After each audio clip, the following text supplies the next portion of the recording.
किसी गांव में 5 भाई रहते थे। माता पिता का देहांत हो चुका था। पांचों भाई कंगाली में जीवन काट रहे थे। वे रोज जमींदार के खेतों में काम करने जाते और शाम को मजदूरी में 1-1 किलो चने लेकर आते।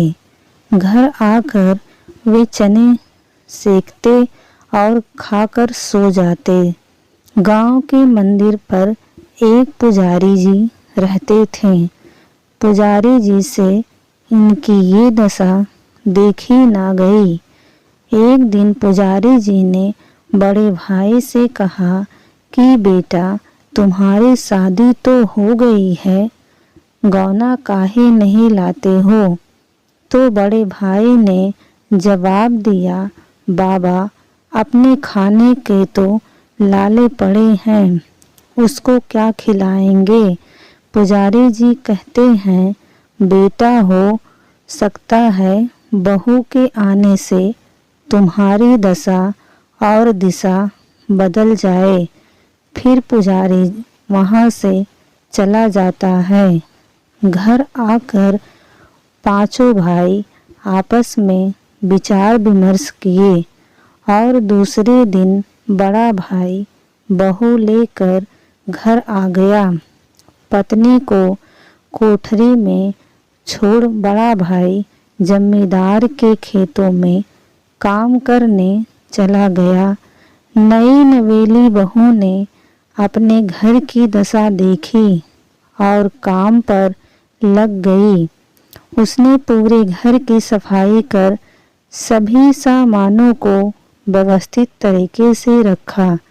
शाम को जब पांचों भाई घर चने लेकर आए तो उसने सभी से चने लिए और पड़ोस के घर जाकर आधे चने बेचकर तेल, मसाले और गुड़ खरीद लिया और वही बचे हुए चने को चक्की में पीस लिया और घंटे भर में रोटी, चने की दाल और गुड़ सभी भाइयों को थाली में खाने को दिया। सब भाइयों की आंखें फटी रह गईं। ऐसा भोजन उन्होंने अपने घर में कभी नहीं खाया था।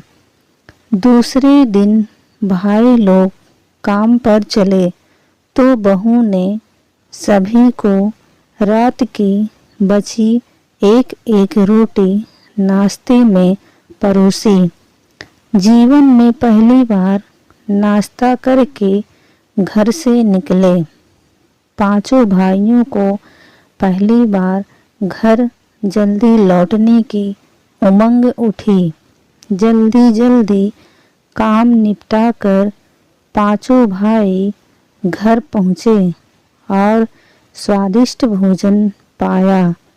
आज बहू ने अनाज रखने के लिए कई कोठे भी बना लिए। बहू ने सभी से कहा कि आप लोग बदल बदल कर अनाज लाएं। देखते ही देखते घर का सब तरह के अनाज से भर गया। अब अतिरिक्त अनाज बेचकर कुछ बर्तन और सबके लिए नए कपड़े आ गए। देखते ही देखते 2 महीने में घर की दशा ही बदल गई।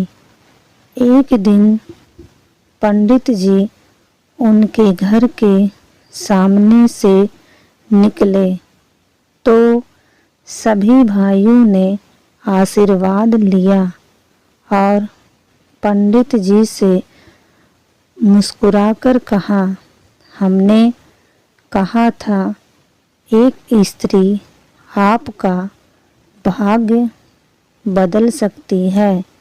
बहू तो घर की लक्ष्मी होती है।